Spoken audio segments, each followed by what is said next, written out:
നമസ്കാരം. മാധ്യമങ്ങളിലെ ക്രൈസ്തവ വേട്ട എന്ന പ്രോഗ്രാമിന്റെ 3-ാം ദിനത്തിലേക്ക് സ്വാഗതം. ഈ പ്രോഗ്രാമിന്റെ ആദ്യ ദിനത്തിൽ മാധ്യമങ്ങളുടെ വിവിധ മേഖലകളിൽ ക്രൈസ്തവർ നേരിടുന്ന അവഹേളനത്തെപ്പറ്റി വിശദമായി ഫാദർ സേവ്യർ ഖാൻ വട്ടായിൽ നമ്മോട് സംസാരിച്ചു. 2-ാം ദിനമായ ഇന്നലെ കേരളത്തിലെ BJPയുടെ ഔദ്യോഗിക വക്താവ് ശ്രീ സന്ദീപ് ജി വാര്യർ രാഷ്ട്രീയ മേഖലയിൽ വർദ്ധിച്ചുവരുന്ന ക്രൈസ്തവ അവഗണനയെപ്പറ്റി വിശദമായ പരാമർശങ്ങൾ നടത്തി. സഭാ നേതൃത്വവും സമൂഹത്തിലെ മറ്റു വിഭാഗങ്ങളിലുള്ളവരും ഉന്നയിക്കുന്ന കേരളത്തിൽ വളരുന്ന മതതീവ്രവാദം, ക്രൈസ്തവർക്കെതിരെയുള്ള ലവ് ജിഹാദ്, ന്യൂനപക്ഷ വിവേചനം എന്നിങ്ങനെയുള്ള യാഥാർത്ഥ്യങ്ങൾക്ക് നേരെ കേരളത്തിലെ മാധ്യമങ്ങൾ മുഖം തിരിച്ചു പിടിക്കുകയും അത്തരം ആശങ്കകൾ പങ്കുവെക്കുന്നവരെ അവഹേളിക്കുകയും ചെയ്യുന്ന സാഹചര്യത്തിൽ ആ വിഷയങ്ങളെക്കുറിച്ച് വസ്തുതകളുടെ അടിസ്ഥാനത്തിൽ കൃത്യമായ നിരീക്ഷണങ്ങൾ അദ്ദേഹം പങ്കുവെക്കുകയുണ്ടായി. ഇന്ന് സിനിമാ മേഖലയിൽ എന്തുകൊണ്ട് ക്രൈസ്തവ വിരുദ്ധ പ്രവണതകൾ വർദ്ധിച്ചു വരുന്നു എന്നതിനെപ്പറ്റി ചില നിർണായക വെളിപ്പെടുത്തലുകളുമായി പ്രശസ്ത സിനിമാ സംവിധായകൻ ശ്രീ അലി അക്ബർ നമ്മോട് സംസാരിക്കും. അദ്ദേഹവുമായി നടത്തിയ അഭിമുഖത്തിലേക്ക്. ആവിഷ്കാര സ്വാതന്ത്ര്യം ഒരു കലാകാരന്റെ അവകാശമാണ്. എന്നാൽ അതിന്റെ പേരിൽ എന്തും കാണിക്കുക, എന്തും കേൾപ്പിക്കുക, എന്തും അവതരിപ്പിക്കുക എന്ന തലത്തിലേക്ക് നമ്മുടെ മലയാള സിനിമ അധംപതിച്ചിരിക്കുന്നുണ്ടോ? മലയാള സിനിമയിൽ ഉയർന്നു വരുന്ന ക്രൈസ്തവ വിരുദ്ധ പ്രവണതയ്ക്ക് പിന്നിലെ ഗൂഢാലോചന എന്താണ്? ചിലരുടെ രഹസ്യ അജണ്ട നടപ്പിലാക്കുവാൻ നമ്മുടെ മലയാള സിനിമ ഹൈജാക്ക് ചെയ്യപ്പെടുന്നുണ്ടോ? ഇതിനെല്ലാം ഉത്തരം നൽകുകയാണ് മലയാളത്തിലെ പ്രശസ്ത സംവിധായകൻ ശ്രീ അലി അക്ബർ ഷെക്കേന ന്യൂസ് ഒരുക്കുന്ന മാധ്യമങ്ങളിലെ ക്രൈസ്തവ വേട്ട എന്ന പ്രത്യേക പ്രോഗ്രാമിലൂടെ. ശ്രീ അലി അക്ബർ, താങ്കൾക്ക് സ്വാഗതം. നമുക്കറിയാം, മലയാള സിനിമയെ പൊതുവെ നമ്മളൊന്ന് വിശകലനം ചെയ്യുകയാണെങ്കിൽ ആദ്യ കാലഘട്ടത്തിൽ കുറെ എപ്പിക് ഡ്രാമാസ് ഇറങ്ങി, അതിനുശേഷം സോഷ്യൽ ഡ്രാമാസ്, പിന്നെ ഒരു ഫാമിലി ഡ്രാമ റിലേറ്റഡ് ആയിട്ടുള്ള മൂവീസിന്റെ ഒരു പ്രളയം തന്നെയായിരുന്നു. അതിനുശേഷമാണ് 2010 ശേഷം എനിക്ക് തോന്നുന്നു ചാപ്പാക്കുരിശ് എന്ന സിനിമയുടെ റിലീസിന് ശേഷം ഒരു ന്യൂ ജനറേഷൻ ട്രെൻഡ് മലയാള സിനിമയിലേക്ക് കടന്നു വന്നു. അത് ശരിക്കും മലയാള സിനിമയുടെ ഒരു അവതരണ ശൈലിയെ, സംഭാഷണങ്ങളെ എല്ലാം അടിമുടി മാറ്റിമറിച്ചു. ഇത് ഒരു യാദൃശികമായിരുന്നു? ഈ ന്യൂ ജനറേഷൻ സിനിമകളുടെ ഒരു കടന്നുവരവ് മലയാള സിനിമയുടെ ഒരു തനിമയെ നഷ്ടപ്പെടുത്തിയിട്ടുണ്ടോ? ഈ ന്യൂ ജനറേഷൻ സിനിമയുടെ കടന്നുവരവ് എന്ന് പറയുമ്പം നമ്മൾ കൂട്ടി വായിക്കേണ്ടത് ആധുനിക ടെക്നോളജിയിലെ കടന്നുവരവാണ്. അതായത് 2001 നമ്മൾ ഡിജിറ്റലിലേക്ക് സിനിമ മാറുന്നത്. അപ്പോൾ ഡിജിറ്റലിലേക്ക് സിനിമ മാറിയപ്പോൾ ഈ ഡിജിറ്റൽ ഫോർമാറ്റിൽ ആർക്കും സിനിമ ചെയ്യാവുന്ന ഒരു ഫോർമാറ്റായിട്ട് മാറി. നമുക്കൊരു നല്ല സ്റ്റിൽ ക്യാമറ ഉണ്ടെങ്കിൽ സിനിമ ചെയ്യാം. അപ്പോൾ അതിന് മുമ്പാണെങ്കിൽ നമ്മൾ ഫിലിം വേണം, ഫിലിം ക്യാമറ വേണം, വലിയൊരു സെറ്റപ്പ് വേണം. ഇതിപ്പോൾ ആർക്കും അപ്പം തന്നെ നോക്കിയിട്ട് തെറ്റിതിരുത്തിയിട്ടും ഒക്കെ എടുക്കാവുന്ന വളരെ ലളിതമായിട്ടുള്ളൊരു പ്രക്രിയയായിട്ട് ഇത് മാറി. അപ്പോൾ അങ്ങനെ വന്നപ്പം ഈ സിനിമ അറിയാത്തവരും മുൻ പാരമ്പര്യമില്ലാത്തവരുമായിട്ടുള്ള ഒരുവിധ ആൾക്കാരൊക്കെ ഈ സിനിമയിലേക്ക് ചാടി വീണു. 2 അതിനു മുമ്പുണ്ടായിരുന്ന നമ്മുടെ സിനിമാക്കാരെ ആലോചിക്കുക. അപ്പം നമുക്ക് ഭരതൻ, പത്മരാജൻ എന്ന് തുടങ്ങി വലിയ KG George, MT Vasudevan Nair, വളരെ പക്വമതികളായിട്ടുള്ള ആൾക്കാരായിരുന്നു സിനിമയിൽ വന്നുകൊണ്ടിരുന്നത്. 10, 30, 40 വയസ്സിലാണ് അവർ ആദ്യത്തെ സിനിമ ചെയ്യുന്നത്. അപ്പോൾ ഒരുപക്ഷെ എനിക്ക് തോന്നുന്നു 80 കാലഘട്ടത്തിൽ ആദ്യമായിട്ട് ഏറ്റവും ചെറുപ്പക്കാരനായിട്ട് വരുന്ന ആൾ ഞാനാണ്. 24 വയസ്സിൽ ഞാൻ സിനിമയിലേക്ക് വന്നു. അപ്പോൾ അതിനു മുമ്പൊക്കെ പറഞ്ഞാൽ ഒരു 10 വർഷം ഒരു സംവിധായകൻ അസിസ്റ്റൻ്റായിട്ട് വർക്ക് ചെയ്തിട്ട് പിന്നീടാണ് ഇൻഡിപെൻഡൻ്റ് ആവുക എന്ന് പറയുന്നത്. അപ്പോൾ അങ്ങനെ വരുമ്പം ഈ മനുഷ്യനൊരു സ്വഭാവം ഉണ്ടല്ലോ, നമ്മൾ ഈ ഗുരുത്തപ്പെട്ട് ഒരു സദാചാരം എന്ന് പറയുന്ന ഇത് ലംഘിക്കാതെ ഒരു സിനിമ എങ്ങനെ ചെയ്യാം എന്നുള്ള ഒരു ലെവലിലാണ് മനുഷ്യൻ ഈ കലാകാരനായിട്ട് വരുന്നത്. പിന്നെ മാത്രമല്ല ഈ മീഡിയത്തിൻ്റെ സ്വാധീനം അറിയുന്ന ആളുകളാണ് മൊത്തം. അതുകൊണ്ട് താൻ തെറ്റായിട്ടൊരു ഒരു ഒരു വിവരണം കൊടുത്തു കഴിഞ്ഞാൽ അത് സമൂഹത്തെ ബാധിക്കുമെന്ന് വ്യക്തമായ ധാരണയുണ്ട്. അപ്പോൾ അതിലൊരു വരി എഴുതുമ്പോൾ സഭ്യമല്ലാത്ത ഒരു കാര്യങ്ങൾ എഴുതാറില്ല, സഭ്യത വിട്ടു പോകുന്ന ഒന്നും എഴുതാറില്ല. എന്നാൽ നേരെ മറിച്ച് അന്ന് ഈ പറയുന്ന സെക്ഷൽ ആയിട്ടുള്ള സിനിമകൾ വന്നിട്ടുണ്ട്. കാരണം അന്ന് വേറെ മാർഗ്ഗമില്ലാത്തതുകൊണ്ട്, ഇൻ്റർനെറ്റിൻ്റെ ഇതൊന്നും ഇല്ലാത്തതുകൊണ്ട് അത്തരം സിനിമകൾ അത് പ്രത്യേക ആൾക്കാരെ അത് ചാപ്പ കുത്തിയിട്ട് അത് ഇന്ന ആൾക്കാർ കാണുന്ന സിനിമയാണ് എന്നുള്ള രീതിയിലാണ്. മറ്റെല്ലാം തന്നെ നമ്മൾ അച്ഛൻ, അമ്മ, 3 മക്കൾ ഒരുമിച്ചിരുന്ന് കാണാവുന്ന എന്നുള്ള, അപ്പോൾ അവർക്ക് ദഹിക്കാവുന്ന കാര്യങ്ങളാണ് പറഞ്ഞതും. ഒരു വാക്ക് പോലും, അശ്ലീലമായിട്ടുള്ള ഒരു വാക്ക് പോലും അന്ന് ഉപയോഗിക്കില്ല. സെൻസർ ബോർഡും അത് വളരെ കണിശമായിട്ട് തെറി പറയാനും സമ്മതിക്കില്ല. ഇന്ന് അങ്ങനെയല്ല. ഇന്ന് നമ്മൾ എന്താണ് വളരെ എന്താണ് ചെറുപ്പക്കാർ കൂടി നിൽക്കുന്നിടത്ത് പറയുന്ന തെറികൾ പോലും നമ്മൾ രഹസ്യമായിട്ട് പറയുന്ന തെറികളൊക്കെ പരസ്യമായിട്ട് വരുന്നു. ഒരു സ്ത്രീ എങ്ങനെ വേണമെങ്കിലും നമുക്ക് വിവരിക്കാം, ഒരു പുരുഷൻ എങ്ങനെ വേണമെങ്കിലും വിവരിക്കാം, പിന്നെ ഒരു കിടപ്പറ മുഴുവനായിട്ട് കാണിക്കാം. ആ രീതിയിലേക്ക് ഈ ന്യൂജൻ എന്ന് പറയുന്ന സംഗതി മാറി. അപ്പോൾ ഒന്ന് അടിസ്ഥാനപരമായിട്ടുള്ള വിദ്യാഭ്യാസം, സാംസ്കാരിക വിദ്യാഭ്യാസമാണ്. നമ്മൾ ചിലപ്പോൾ MA ഉണ്ടാവും, MSc ഉണ്ടാവും, ഒക്കെ ഉണ്ടാവും. പക്ഷേ കൾച്ചറൽ ആയിട്ടുള്ള ഒരു വിദ്യാഭ്യാസം ഇവർക്ക് ഇല്ലാതെ പോകുന്നുണ്ട്.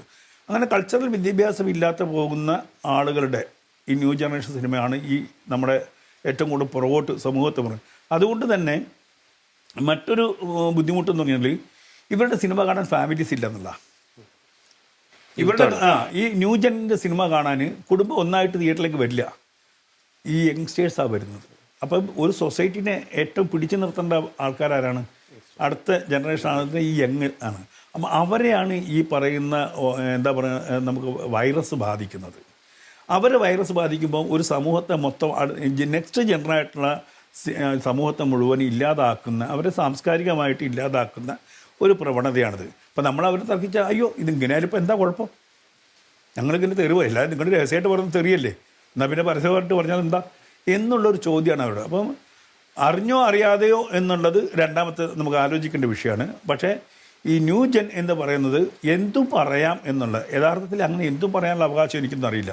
ഇപ്പം ഞാനൊരു കലാകാരൻ എന്തും വിളിച്ച് പറയാനുള്ള, എനിക്ക് ലിമിറ്റുണ്ട് പറയാവുന്നത്, എനിക്ക് ക്രിട്ടിസൈസ് ചെയ്യാവുന്ന ലിമിറ്റുണ്ട്. ആ ലിമിറ്റിൻ്റെ അപ്പുറത്തേക്ക് കിടക്കുമ്പം അത് അധിക പ്രസംഗമായിട്ട് മാറും, തിരുത്തപ്പെടണം. പക്ഷേ ഇന്നുള്ള ഭരണകൂടം അതിനെ തിരുത്തുന്നില്ല എന്ന്, പ്രത്യേകിച്ച് കേരളത്തിലെ സിനിമ കൾച്ചർ വേറെ എവിടെയും നോക്കിയാൽ നിങ്ങൾക്ക് കാണാൻ പറ്റില്ല. അവിടെ ഇപ്പോഴും പ്രോട്ടോഗണിസ്റ്റും ആൻറ്റോഗണിസ്റ്റും ഉണ്ട്. അതിൽ ആൻറ്റോഗണിസ്റ്റ് തോൽക്കുകയാണ്. കേരളത്തിന് മാത്രമേ ഉള്ളൂ ആൻറ്റോഗണിസ്റ്റ് ജയിക്കുന്ന രീതിയിലുള്ള സിനിമകൾ. അപ്പോൾ അതിൻ്റെ സാമൂഹിക പശ്ചാത്തലം വരുത്തി വെച്ച വിനകൾ ഇപ്പം നമ്മൾ ഈ കഴിഞ്ഞ ആഴ്ചയിൽ കാണുന്ന ഇപ്പം സ്വർണ്ണക്കള്ളക്കടത്ത്, മയക്കുമരുന്ന് കള്ളക്കടത്ത്, ഇത് ജീവിതത്തിൻ്റെ ഭാഗമാക്കിയിട്ട് ഇവിടുത്തെ സാംസ്കാരിക നായകന്മാർ വരെ അതിൽ ഉൾപ്പെടുന്നതായിട്ട് മനസ്സിലാക്കി. അപ്പോൾ അതിൻ്റെ അർത്ഥം എന്താണ്? ഈ 10 വർഷം കൊണ്ട് തന്നെ നമ്മുടെ സൊസൈറ്റി ഏറ്റവും മോശമായിട്ടുള്ള അവസ്ഥയിലേക്ക് മാറി വന്നു എന്നുള്ളതാണ്. ഈ അങ്ങ് പറഞ്ഞതുപോലെ ഈ ധാർമ്മിക അപജയങ്ങൾ ഒരു സാമാന്യവൽക്കരിക്കുന്നതിൻ്റെ ഒരു പോരായ്മയല്ലേ ശരിക്കും സംഭവിക്കുക? അത് യുവജനങ്ങളെ ശരിക്കും വഴിതെറ്റിക്കുന്നത്. തീർച്ചയായിട്ടും. പണ്ട് ഇപ്പം നമ്മൾ പറയാം, നമ്മുടെ ചെറുപ്പകാലത്ത് നമ്മുടെ വീട്ടിൽ നിന്ന് നമ്മൾ സ്കൂളിൽ പോയി തിരിച്ചു വരുമ്പം ഒരു നല്ല പേന നമ്മുടെ കയ്യിൽ കണ്ട്, ചിലപ്പോൾ നമ്മുടെ കൂട്ടുകാരൻ തന്നെയായിരിക്കും. അമ്മ ചോദിക്കും ഇതെവിടുന്ന് കിട്ടിയടാ, അല്ലേ? നമ്മൾ ചോദിക്കും ഇതെവിടുന്ന് കിട്ടിയടാ, അത് കൂട്ടുകാരൻ തന്നെ ആണോ, അതോ നീ ആരും മോഷ്ടിച്ചതാണോ? ഇങ്ങനെയല്ലേ ചോദിക്കുക. ഇന്നൊരു ചെറുപ്പക്കാരൻ ഒരു 1500 cc ബൈക്കുമായിട്ട് വീട്ടിലോട്ട് വന്നാൽ അമ്മ നല്ല കൊള്ളാവുന്നതാണല്ലോ എന്ന് പറയാം. അത് എവിടെ നിന്ന് കിട്ടിയെന്ന് ചോദിക്കില്ല, മകൻ എങ്ങനെയാണ് അത് സമ്പാദിച്ചതെന്ന് ചോദിക്കില്ല. അത്തരത്തിലേക്ക് കുടുംബവും മാറിയിട്ടുണ്ട്. അതുകൊണ്ട് ഈ കുറ്റബോധം എന്ന് പറയുന്നത് കുട്ടിക്ക് ഒരാൾ ഉപദേശിച്ചാലേ ഉണ്ടാവുള്ളൂ, അല്ലെങ്കിൽ ഒരാൾ ചോദ്യം ചെയ്താലുണ്ടോ. ചോദ്യം ചെയ്യാത്ത ഒരു സമൂഹം. ഇപ്പം നമ്മളീ പറയുന്ന കള്ളക്കടത്തുകാരായിട്ടുള്ള ചെറുപ്പക്കാർ അവരുടെ പണം കൊണ്ടുവച്ചത് വീട്ടിലാണ്. അവർ പ്ലാസ്റ്റിക് കവറിൽ പൊതിഞ്ഞ് കിടന്ന് ഭാര്യ കാണുന്നു, അമ്മ കാണുന്നു, അവർക്ക് അതിലൊരു അത്ഭുതം തോന്നുന്നില്ല. കാരണം അവർ കാണുന്നത് ഈ സിനിമ തന്നെയാണ്, അവർ ചിന്തിക്കുന്നത് ഈ വഴിക്കാണ്. പണം ഉണ്ടായാൽ മതി, ബാക്കിയെല്ലാം പോകട്ടെ എന്നുള്ളത്, അതാണ് അതിൻ്റെ ശരി. അങ്ങ് പറഞ്ഞതുപോലെ ഈ സ്വർണ്ണക്കടത്ത് കേസുമായി ബന്ധപ്പെട്ട് വളരെ വിവാദങ്ങൾ ഉണ്ടായപ്പോൾ ഉയർന്നു വന്നൊരു വാക്കാണ് ഈ ഷാഡോ പ്രൊഡ്യൂസേഴ്സ് എന്നുള്ളൊരു വേർഡ്. ഷാഡോ പ്രൊഡ്യൂസേഴ്സ് ശരിക്കും അവരുടെ ഒരു വ്യക്തിപരമായിട്ടുള്ള അല്ലെങ്കിൽ മതപരമായിട്ടുള്ള ഒരു അജണ്ടകൾ നടപ്പിലാക്കുവാൻ വേണ്ടി സിനിമാ മേഖലയിൽ അവർ ഇടപെടുന്നു എന്നൊരു ആരോപണമുണ്ട്. അതേപ്പറ്റി താങ്കൾക്ക് എന്താണ് പറയുന്നത്? ഇപ്പോൾ നമ്മൾ ന്യൂ ജനറേഷൻ പ്രൊഡ്യൂസേഴ്സിനെ കുറിച്ച് പറയുന്നതിന് മുന്നേ പഴയ ജനറേഷനെ കുറിച്ച് നമ്മൾ ചിന്തിക്കുക. അപ്പോൾ ജൂബിലി ജോയ് തോമസ് എന്ന് പറയുന്ന നിർമ്മാതാവിൻ്റെ അടുത്ത് ഞാൻ പോയി കഥ പറയണം. ആ കഥ കേട്ടിട്ട് അദ്ദേഹം പറയും, അലി അക്ബർ അത് ഇത് സംഗതി കൊള്ളാം, പക്ഷേ അതിൽ ഇന്നൊരു ഭാഗമുണ്ട്, അതൊരു സമൂഹത്തെ ദ്രോഹിക്കുന്നതായിട്ട് മാറും, അതുകൊണ്ട് അത് നമുക്ക് വേണ്ട. കാരണം അവരും പഠിച്ചതാണ് ഇതിനെക്കുറിച്ച്, അവരും സമൂഹ ജീവികളായിട്ട് വർത്തിക്കുന്ന ആൾക്കാരാണ്. അപ്പോൾ അവർക്ക് ധാർമ്മിക ബോധമുണ്ട്. ഇന്ന് ഈ പണം വരുന്നത് എവിടെയാണ്? ഈ കള്ളക്കടത്തു നിന്നാണ്. അധാർമികമായിട്ടുള്ള പണം വരുന്നത് ഹവാല പണം. അതിൽ ഈ ഹവാലയിൽ നമ്മൾ എപ്പോഴും ചിന്തിക്കുമ്പോൾ ഇപ്പോൾ മലബാറിൽ കൊടുവള്ളി സംസ്കാരം എന്ന് പറയുന്നുണ്ട്. നല്ല എൻ്റെ ഉമ്മാമിയൊക്കെ ജനിച്ചു വളർന്ന നല്ല തങ്കപ്പെട്ടൊരു സ്ഥലമായിരുന്നത്. ആ തങ്കപ്പെട്ട സ്ഥലം ഇപ്പോൾ എന്താ അറിയപ്പെടുന്നത്? നമ്മൾ ഇന്ന് ഇന്ത്യയിലെ ഏറ്റവും കൂടുതൽ സ്വർണ്ണക്കടത്ത് നടത്തുന്ന ഹവാല പണം ഇടപാട് നടത്തുന്ന കേന്ദ്രമായിട്ട് കൊടുവള്ളി എന്ന് പേര് കേൾക്കുമ്പോൾ ഏത് കുട്ടിക്കും മനസ്സിലാവും. അതേപോലെ തന്നെ മലപ്പുറം, ഈ മലബാറിലെ ഈ 2 ജില്ലകൾ, കോഴിക്കോട് ജില്ലയും മലപ്പുറം ജില്ലയും, അത് കഴിഞ്ഞാൽ കാസർഗോഡ് ജില്ലയും, നമുക്ക് എല്ലാവർക്കും അറിയാം സ്വർണം വരുന്നത് ഏറ്റവും മോശപ്പെട്ട വഴിയും ആ മോശപ്പെട്ട ഇടത്തു കൂടെ വരുന്നത് ഈ പറയുന്ന കേന്ദ്രങ്ങളിലേക്കാണ്.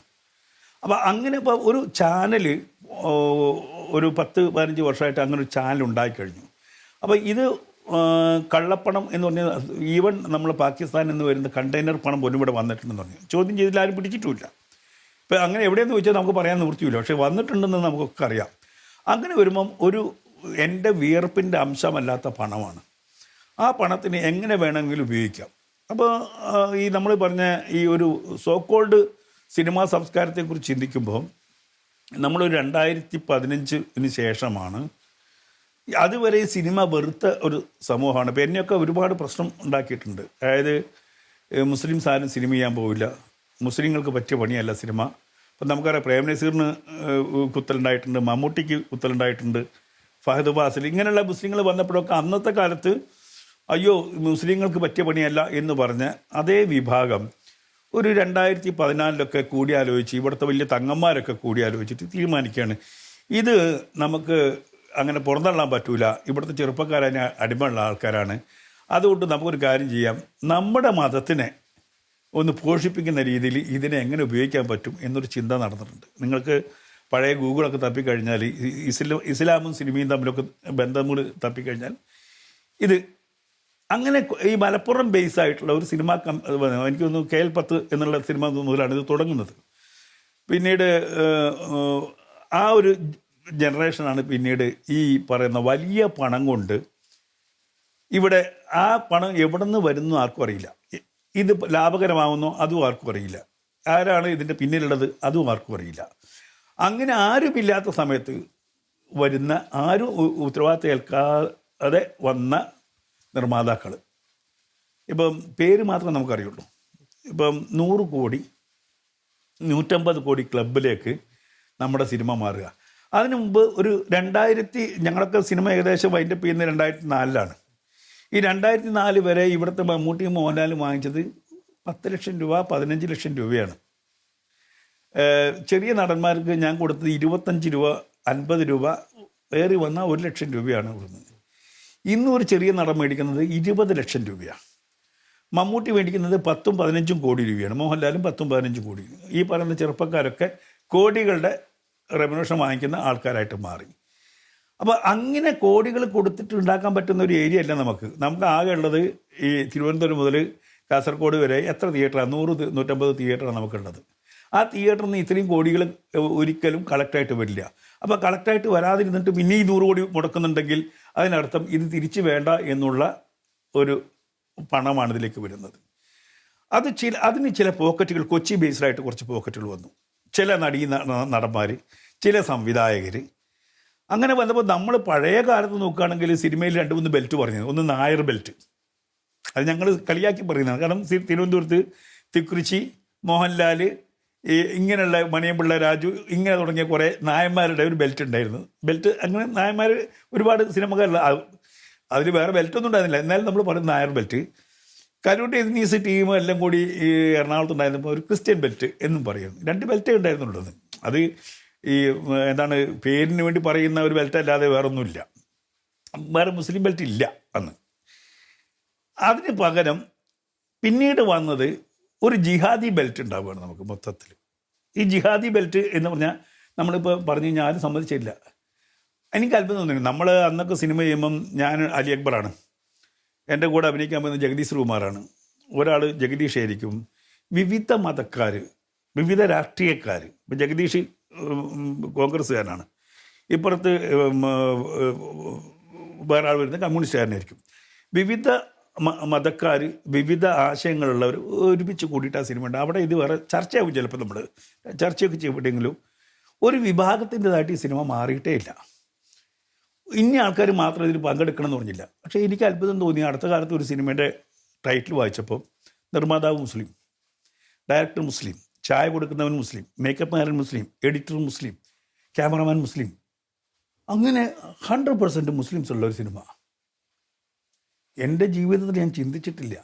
ഈ നമ്മളൊരു സിനിമ ടെക്നീഷ്യൻ അവൻ്റെ മതം നോക്കിയിട്ട് കാസ്റ്റ് ചെയ്യണമെന്ന് ചിന്തിക്കുന്ന അവസ്ഥയിലേക്ക് സിനിമ മാറിയിട്ടുണ്ടെങ്കിൽ അതിന് ചില അജണ്ടകളുണ്ട് എന്ന് വേണമെങ്കിൽ പറയാം. അപ്പോൾ ഈ അജണ്ടകളെക്കുറിച്ച് പറയണമെങ്കിൽ എൻ്റെ അടുത്ത് ഒരു 5-8 വർഷം മുമ്പ് ഒരു ഗ്രൂപ്പ് വന്നിട്ട് പറഞ്ഞു ഒരു സിനിമ ചെയ്യണം. അന്ന് 2 കോടിയൊക്കെ അങ്ങനെ വലിയ എമൗണ്ടാണ്, 2 കോടി തരാൻ തോന്നുന്നു. അപ്പോൾ സബ്ജക്റ്റ് കേട്ടപ്പം സംഗതി ലവ് ജിഹാദാണ്. അപ്പോൾ ലവ് ജിഹാദിൻ്റെ അവസാനം ഈ നായികയെ മുസ്ലിമായിട്ടുള്ള പയ്യൻ വീട്ടിലോട്ട് വിളിച്ചു കൊണ്ടുവരുമ്പം ഉമ്മയും ബാപ്പയും എല്ലാവരും കൂടി സ്വീകരിച്ച് അകത്തേക്ക് ഇരുത്തുന്നു. കാരണം അപ്പോൾ പേര് മാറ്റിയിട്ടുണ്ട്, പേര് മാറ്റിയിട്ടാണ് അകത്തേക്ക്. അപ്പം ഞാൻ അവരോട് പറഞ്ഞു ആ സീനൊന്ന് ഞാൻ മാറ്റാൻ പോവുക. ഈ പെൺകുട്ടിയെ കൊണ്ട് വിളിച്ചു വരുമ്പോൾ ഉമ്മ പറയാണ്, മോളെ അപ്പുറത്തൊരു മുറിയുണ്ട്, അത് ഞാൻ കാര്യമാക്കി വെച്ചിരിക്കുന്നത്, നിൻ്റെ കൃഷ്ണനെയോ നിൻ്റെ രാമനെയോ നിൻ്റെ ശിവനെയോ നീ അവിടെ പ്രതിഷ്ഠിച്ചോ, എനിക്കൊരു ബുദ്ധിമുട്ടുമില്ല. എൻ്റെ മകൻ കൊണ്ടുവന്നിരിക്കുന്നത് ഒരു പെൺകുട്ടിയാണ്, എൻ്റെ മതത്തിൽപ്പെട്ട ആണല്ലോ. നീ ഇന്നലെ വരെ വിശ്വസിച്ച ആ വിശ്വാസങ്ങളെ എൻ്റെ മകൻ കല്യാണം കഴിച്ചു എന്ന് പറഞ്ഞ് ഇന്നിവിടെ ഹോമിക്കപ്പെടുന്നതിൽ ഞാൻ തെറ്റുകാരിയാവും. അതുകൊണ്ട് നീ എങ്ങനെയാണോ ഇന്നലെ വരെ ജീവിച്ചത് അങ്ങനെ ജീവിച്ചോ എന്ന് പറഞ്ഞ് പിന്നെ ഞാൻ അവരെ കണ്ടിട്ടില്ല. ആ ക്ലൈമാക്സ് പറഞ്ഞേ. ഇങ്ങനെ 2 തട്ടിലേക്ക് ഡിവൈഡ് ചെയ്ത് തുടങ്ങുന്ന ആ സംഗതി ഇന്ന് മൊത്തത്തിലൊരു ഡിവിഷനായിട്ട് മാറിയിട്ടുണ്ട്. അപ്പോൾ ഇപ്പം ഇങ്ങനെ മുസ്ലിംസ് മാത്രമുള്ള ഒരു സിനിമ എന്ന് പറയുമ്പോൾ അതിൻ്റെ പുറകിൽ അജണ്ട ഉണ്ടാവണ്ടേ, ആശയങ്ങളുണ്ട്. പിന്നെ അതേപോലെ തന്നെ ആശയങ്ങളും, അതായത് ഈ ഇസ്ലാമിക് പ്രോ ആശയങ്ങൾ. അങ്ങ് പറഞ്ഞു ഇപ്പം വളരെയധികം ശക്തമായിട്ട് വരുന്ന ഒരു ആരോപണമാണ് മലയാള സിനിമയിൽ ക്രൈസ്തവ വിരുദ്ധത വളരെയധികം കൂടി വരുന്നെന്ന്. ഒരു ഉദാഹരണം നമുക്കറിയാം, മുമ്പിറങ്ങിയ സിനിമകളിൽ ഇപ്പോൾ ആകാശദൂത്, മൃഗയ, ഉണ്ണികളെ ഒരു കഥ പറയാം, അതിലൊക്കെ നമ്മുടെ ക്രിസ്ത്യൻ പുരോഹിതരെ വളരെ ഉദാത്തമായ രീതിയിലാണ് ചിത്രീകരിച്ചിരുന്നത്. പക്ഷെ പിന്നീട് നമ്മൾ ന്യൂ ജനറേഷൻ സിനിമകളുടെ ഒരു ട്രെൻഡ് എടുക്കുമ്പോൾ ആ ക്രിസ്ത്യൻ പുരോഹിതരെ വളരെ വൾഗറായിട്ട്, നമുക്കറിയാം റോമൻസിൽ സംഭവിച്ചത് നമുക്കറിയാം. അതുകൊണ്ട് തന്നെ ചില സിനിമാറ്റിക് നോട്ട്സ് ഒക്കെ ഉപയോഗിച്ച്, ഇപ്പം ജല്ലിക്കെട്ടിൽ ഒരു നാട് മുഴുവൻ പ്രതിസന്ധിയിലായിരിക്കുമ്പോൾ അച്ഛൻ ബീഫ് ആവശ്യപ്പെടുന്നു. അത് ഒരു ഉദാഹരണം മാത്രമാണ്, ക്രൈസ്തവ വിശ്വാസത്തെ അവഹേളിക്കുന്ന ഒരു ഉദാഹരണം മാത്രമാണ്. അങ്ങ് നേരത്തെ പറഞ്ഞതുപോലെ ഈ ഷാഡോ പ്രൊഡ്യൂസേഴ്സിന്റെ ഒരു ഇൻഫ്ലുവൻസ് ഇത്തരം ഒരു ക്രൈസ്തവ വിരുദ്ധത സിനിമാ മേഖലയിൽ വ്യാപിക്കുവാൻ ഒരു കാരണമായിട്ടുണ്ടോ? ക്രൈസ്തവ വിരുദ്ധത മാത്രമല്ല, അതിപ്പോൾ നമ്മൾ 2 രീതിയിൽ കണക്കാക്കാം. ഒന്ന്, ഒരു സൊസൈറ്റീനെ പിടിച്ചു നിർത്തുന്നത് കലാകാരന്മാരാണ്. ഈ സൊസൈറ്റിയിൽ എന്ത് മാറ്റം വരുത്തണമെന്ന് നിശ്ചയിക്കുന്ന യഥാർത്ഥത്തിൽ ഇവിടുത്തെ കലാകാരന്മാരാണ്. ഉദാഹരണത്തിന് ഈ കേരളത്തിൽ കമ്മ്യൂണിസം വളർത്തിയത് KPSC എന്ന് പറയുന്ന ഒരു നാടക മൂവ്മെൻറ്റാണ്. കമ്മ്യൂണിസ്റ്റ് പാട്ടുകൾ, കമ്മ്യൂണിസ്റ്റ് നാടകങ്ങൾ, പിന്നെ കമ്മ്യൂണിസ്റ്റ് സിനിമകൾ. അന്ന് ആ കാലഘട്ടത്തിൽ 50-ന് ശേഷം ഉണ്ടായിരുന്ന കാലഘട്ടത്തിൽ കുറേ കാലത്തേക്ക് ഈ കമ്മ്യൂണിസ്റ്റ് സിനിമകളാണ് നമ്മളെ സ്വാധീനിച്ചത് മൊത്തം. അപ്പോൾ ഈ കമ്മ്യൂണിസ്റ്റ് ആശയങ്ങൾക്ക് ഒരു പ്രത്യേകതയുണ്ട്. കമ്മ്യൂണിസ്റ്റുകാരെപ്പോഴും മതത്തിന് എതിരായിരിക്കും. മതങ്ങളെ ഇല്ലായ്മ ചെയ്യുക എന്നുള്ളത് കമ്മ്യൂണിസ്റ്റുകാരുടെ ഒരു ലക്ഷ്യം തന്നെയാണ് അന്ന് മുതൽ ഇന്ന് വരെ. പക്ഷേ എല്ലാ മതങ്ങളെയും അവർ ഇല്ലായ്മ ചെയ്യില്ല. ചില മതങ്ങളെ ഇല്ലായ്മ ചെയ്താൽ നോവും. ഈ മലബാർ മാപ്പിള ലഹളയൊക്കെ വെള്ള പൂശാൻ കമ്മ്യൂണിസ്റ്റുകാർ കൂട്ടുനിന്നു. അതിൻ്റെ കാരണം എന്താണ്? മലബാറിലെ ഇപ്പം കാസർഗോഡ് മുതൽ ഈ പറയുന്ന മലപ്പുറം വരെയുള്ള മലബാറിലെ മുസ്ലിം വോട്ടുകൾ, ആ മുസ്ലിം വോട്ടുകളാണ് എന്നും കമ്മ്യൂണിസ്റ്റ് പ്രസ്ഥാനത്തെ പിടിച്ചു നിർത്തിയത്. അത് നമ്മൾ ആലപ്പുഴയേ ഉള്ളൂ ഇവർക്ക്. മറ്റ് കോട്ടയത്തോ എറണാകുളത്തോ ഒന്നും ഈ ഇടതുപക്ഷത്തിന് ഗ്രിപ്പുണ്ട്, സ്വാധീനം ഉണ്ടായിരുന്നില്ല. അപ്പോൾ മലബാറിൽ വലിയൊരു സ്വാധീനം ഇവർക്ക് വേണ്ടിയിരുന്നു. അപ്പോൾ അതുകൊണ്ട് തന്നെ ഒരു കാരണവശാലും ഇവർ മുസ്ലിങ്ങളെ കുറ്റപ്പെടുന്ന ഒരു അവസ്ഥ ഉണ്ടാക്കിയിട്ടില്ല. പകരം ഇടതുപക്ഷം എപ്പോഴും ശ്രമിച്ചിട്ടുള്ളത് ക്രിസ്ത്യൻ, അതായത് ഒരു ഈ ആദ്യ കാലഘട്ടത്തിൽ വന്ന കലാകാരന്മാർ ഞാനടക്കം ഇടതുപക്ഷക്കാരായിരുന്നു. അപ്പം ഈ നമ്മൾ അനാചാരങ്ങളെ എന്നുള്ള രീതിയിൽ ആദ്യം ചെയ്തിരിക്കുന്നത് ഈ ഹിന്ദു മതത്തിലെ സന്യാസി സമൂഹത്തെയാണ്. ഇപ്പം ഷാജി കൈലാസിൻ്റെ പടം എടുക്കുകയാണെങ്കിലും ഒക്കെ വില്ലന്മാർ സ്വാമിമാരായിരിക്കും. അങ്ങനെ തുടങ്ങി. അപ്പോൾ ഹിന്ദുക്കൾ പൊതുവെ പ്രതികരിക്കുന്ന ആൾക്കാരല്ല. അതൊന്ന് പിന്നീട് അതേ കുപ്പായം തന്നെ ക്രിസ്ത്യാനികൾക്ക്. ചായക്കടത്തുകാരൻ ഉടനെ ഒരു അച്ചായനായിരിക്കും, പലിശക്കാരൻ അച്ചായനായിരിക്കും. ഇങ്ങനെ രീതിയിൽ പതിയെ ഈ 90 കാലഘട്ടത്തിൽ അങ്ങനെ ഒരു ട്രെൻഡ് അങ്ങനെ വന്നു. അപ്പോൾ പൊതുവെ ഇവരുടെ ഒരു താല്പര്യം എന്ന് പറയുന്നത് ഈ മതത്തെ ഇല്ലാതാക്കുക എന്നുള്ള കമ്മ്യൂണിസ്റ്റ് താല്പര്യം. ആ കമ്മ്യൂണിസ്റ്റ് താല്പര്യത്തിൻ്റെ കൂടെ ഇപ്പോൾ വന്നിരിക്കുന്ന അതേ കമ്മ്യൂണിസ്റ്റ്, ഞാൻ രാഷ്ട്രീയം പറയല്ല, ആ കമ്മ്യൂണിസ്റ്റ് താല്പര്യത്തിൻ്റെ കൂടെ രാജ്യവിരുദ്ധ താല്പര്യം കൂടി ഒട്ടിച്ചേർന്നു. ഈ സ്വർണ്ണക്കടത്തുമായിട്ട് വരുമ്പോൾ സ്വർണം കടത്തുന്ന ആരാണെന്ന് നമുക്ക് മനസ്സിലായി. ആരിലേക്കാണ് കൊണ്ടുപോകുന്ന തുടങ്ങിയത്. ഇപ്പോൾ 2015 മുതൽ ഇവിടെ വന്ന സിനിമയുടെ സോഴ്സ് ഓഫ് ഇൻകം കേരള സർക്കാരിന് ചോദിക്കാമായിരുന്നു. എവിടെ നിന്നാണ് ഇത്രയും പണം വരുന്നത്? പണ്ടൊക്കെ നമ്മളൊരു സിനിമ ചെയ്യുമ്പോൾ അതിന് പണം വന്നത് എവിടെയാണ് ചോദിക്കുമെന്ന് ആൾക്കാർ. അത് ചോദിക്കുന്നില്ല. മാത്രമല്ല, ഇങ്ങനെ ഒരു ക്രിസ്ത്യൻ വിരുദ്ധതയും ഈ പറയും ഹിന്ദു വിരുദ്ധതയും സിനിമയിൽ വന്നപ്പോൾ അതിനെയൊക്കെ ന്യായീകരിച്ചവർ. ഇപ്പം നേരത്തെ പറഞ്ഞ ക്രിസ്ത്യൻ വിരുദ്ധത എന്ന് പറയുന്നത്, ക്രിസ്ത്യാനികളിൽ ബഹുഭൂരിപക്ഷം വരുന്ന ആൾക്കാരും കമ്മ്യൂണിസത്തോട് അത്ര വലിയ താല്പര്യമുള്ള ആളുകളല്ല. അത് സഭയ്ക്കും പണ്ട് അങ്ങനെ തന്നെയായിരുന്നു. കമ്മ്യൂണിസ്റ്റുകാരോട് വലിയ താല്പര്യം ഉണ്ടായിരുന്നില്ല. അപ്പോൾ കമ്മ്യൂണിസ്റ്റ് വോട്ട് എന്ന് പറയുന്നത് അവരുടെ ആവശ്യവുമല്ല. അപ്പോൾ അത്തരത്തിൽ ഇപ്പം നമുക്കറിയാലോ, ഈ പറയുന്ന കൊച്ചി ബേസ്ഡ് ആയിട്ടുള്ള ഇത്തരം സിനിമാക്കാരാരാണ്? അവർ ഏത് പക്ഷം ചേർന്ന് നിൽക്കുന്നത്? ഇടതുപക്ഷത്തിൻ്റെ വക്താക്കളായിട്ടാണ് ചേർന്ന് നിൽക്കുന്നത്. എപ്പോഴും BJPയെ കുറ്റം പറയുക, മറ്റുള്ളവരെ കുറ്റം പറയുക. അപ്പോൾ അത്തരം രണ്ടുപേരും കൂടി ചേർന്നപ്പം എളുപ്പമായിട്ട് അതുവരെ പ്രയോഗിക്കാത്തൊരു മാർഗമാണ് ക്രിസ്ത്യാനിറ്റിയുടെ വിശ്വാസത്തിലേക്കുള്ള കടന്നുകയറ്റം. അപ്പോൾ ക്രിസ്ത്യൻ ശക്തി എന്ന് പറയുന്നത് അതിൻ്റെ എപ്പോഴും ഈ നമ്മൾ പറയുകയാണെങ്കിൽ സഭയല്ല, എപ്പോഴും അതിൻ്റെ കുഞ്ഞാടുകളാണ് ശരിക്കും പറഞ്ഞാൽ അവർ ശക്തി വരുന്നത്. സഭ തോന്നിവാസികളാണ്, പരിപൂർണമായിട്ടും അച്ഛൻ തോന്നിവാസിയാണ്. കുഞ്ഞാടുകളെ നിങ്ങൾ അങ്ങോട്ട് പോവാതിരിക്കുക. ഉദാഹരണത്തിന് നമ്മൾ സൈക്കോളജിക്കലായിട്ട് നോക്കുകയാണെങ്കിൽ ഏറ്റവും നല്ല കാര്യമാണ് കുമ്പസാരം. ഞാനൊരു തെറ്റ് ചെയ്തു പോയി. ഞാനൊരു തെറ്റ് ചെയ്താൽ എൻ്റെ ഉള്ളിലുള്ള ആ തെറ്റിനെ ഇല്ലായ്മ ചെയ്യുന്നത് സാധാരണഗതിയിൽ നമ്മളൊരു കൗൺസിലിംഗ് എന്നാണ് പറയുക. കുമ്പസാരം ഒരു കൗൺസിലിംഗ് ആണ്. എനിക്ക് എൻ്റെ പാപങ്ങളെ ഒന്ന് ഏറ്റു പറഞ്ഞിട്ട് അതിനൊരു സമാധാനം കിട്ടേണ്ട ഒരു ഇടമാണ്, സ്വകാര്യതയുള്ള സംഗതിയാണ് ഈ കുമ്പസാരക്കൂട്. ആ കുമ്പസാരക്കൂടിനെ ഒരു വേശ്യ വന്ന് കുമ്പസരിക്കുമ്പോൾ അത് കേൾക്കാനുള്ള തത്രപ്പാടിൽ ഓടി വരുന്ന കഥാപാത്രമായിട്ട് രണ്ട് അച്ഛന്മാരെ മാറ്റിയതിൽ റോമൻസിൽ സത്യം എനിക്ക് കണ്ടപ്പോൾ സങ്കടം തോന്നി. ക്രിസ്ത്യാനികൾ അനങ്ങിയില്ല. ക്രിസ്ത്യൻസ് അൾത്താരയിൽ രണ്ട് കള്ളന്മാർ കയറിയിട്ട് അങ്ങ് പ്രസംഗിക്കുകയാണ്. രണ്ട് കള്ളന്മാർ കൈയടിച്ച് കേട്ടിരുന്നു. അവർ പ്രതികരിക്കില്ല എന്നുള്ളത് കൊണ്ട് തന്നെ അവരുടെ വിശ്വാസങ്ങളെ, ഇപ്പം ക്രിസ്ത്യൻ വിശ്വാസങ്ങളെ നമുക്ക് ആരെങ്കിലും ഒരു കാലഘട്ടത്തിൽ ഏറ്റവും വലിയ ക്ലാസിക്കുകൾ ഒന്നാണ് 10 കമാൻഡ്മെൻറ്റ്സ്.